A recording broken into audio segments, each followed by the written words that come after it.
Hey, welcome back to the leadership show that has no name. My name is Dr. David Arrington, and today we will be discussing that. Today, I just want to do a quick public service announcement. If you're liking what you're seeing here, drop a like on our Facebook page. Even drop a 5-star review for a tip or an idea you got from this page. If you really like it, go subscribe to the YouTube channel. Either way, make sure that you're in the conversation because, it's like I said before, I'm not just talking to me, I'm talking to you. Today, we're talking about healthy conflict. And the funny thing is, most times when you say conflict, people say avoid. Nobody wants to be in conflict, but one of the kind of less than obvious truths about teams and getting to a high performing level is that conflict is part of the process. There's going to be conflict. Every single team has conflict. The Bruce Tuckman model actually has of team development, stages of team development. The Bruce Tuckman model actually has an entire stage called storming because it seems like everything's falling apart, like everybody's at each other's throats, whether it's a people issue, personality issue, or project issue.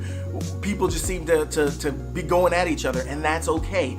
Conflict is not the problem. What makes conflict go from healthy to toxic is the way it's handled. See, what ends up happening most times is it's just not handled at all. We let conflict kind of fester and ruminate and go on and no one actually deals with it. So now you develop a toxic situation because that problem will not go away on its own. It's not just gonna, they're not gonna just happily make up and keep moving forward. Not for a while. You have to develop maturity, and leaders have to step into the gap to make sure that the team, each individual, is on the same page, because that's how you move forward. So let's talk about it. How do we make sure that conflict doesn't turn toxic?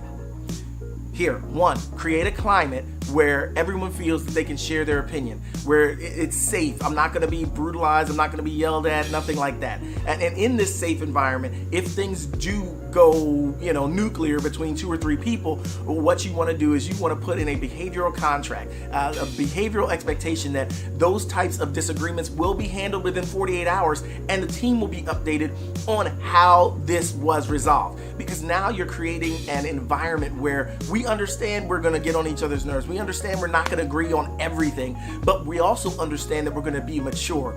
We're going to deal with it as adults. And guess what? We are going to get through it, and it's going to be great for the team and the project. Because here, when you have conflict, it unleashes energy, it unleashes new ideas, it unleashes some of the best elements of what you're trying to get. You'll get this diversity of thought that will bring in elements that you hadn't seen before. So don't run from conflict, don't ignore conflict, embrace it and help it to use it to propel your team forward. Number 2, discuss it. Like I said, the behavioral contract, 48 hours, and we're letting everybody know how this worked out. Yeah, you want to, as the leader, step in, and if you see something going on, encourage the discussion or even facilitate the discussion so that it's not left on its own. You're helping them to talk through the issues, understand each other's perspective, understand why A may be more realistic for version 1 of what we're doing, or B may be the better choice because of the cost element.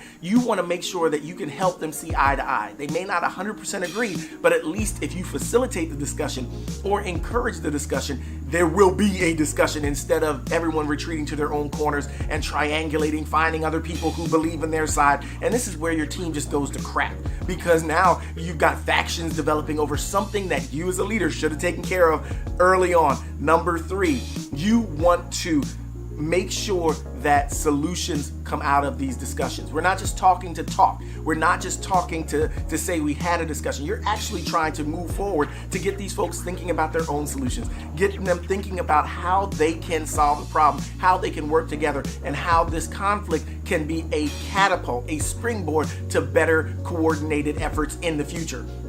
So 1, when it comes to conflict, you want to make sure you have a healthy climate. Make sure everyone feels that they can have their say.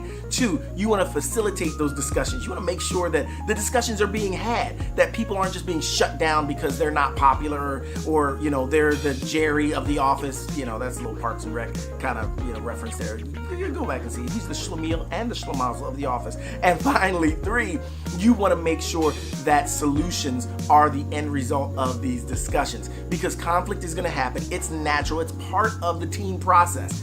Don't run from it. Don't avoid it. Don't ignore it. Embrace it and watch your team fly. So this is David Arrington. We're done for today. I hope you enjoyed this one. If you did, like I asked earlier, share it. Let somebody else know what you got. Have a tremendous day and make today count.